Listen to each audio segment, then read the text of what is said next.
আল্লাহ নবী সাল্লাল্লাহু সাল্লাম আমাদেরকে একটা দোয়া শিক্ষা দিয়েছেন।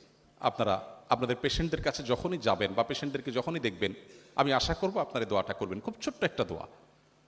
নবী করিম সাল্লাল্লাহু সাল্লাম কোনো রোগীকে দেখলে তাকে বলতেন লা বাসা তহরুন ইনশাআল্লাহ। আমরা বাংলায় বলতে পারি আমাদের মতো করে, অর্থাৎ ভয়ের কোনো কারণ নেই, ইনশাআল্লাহ সুস্থ হয়ে যাবেন। এখানে নবী সাল্লাল্লাহু আলাইহি ওয়াসাল্লাম অন্য একটা শব্দ ব্যবহার করেছেন, তহুর মানে হল পবিত্র হয়ে যাবে।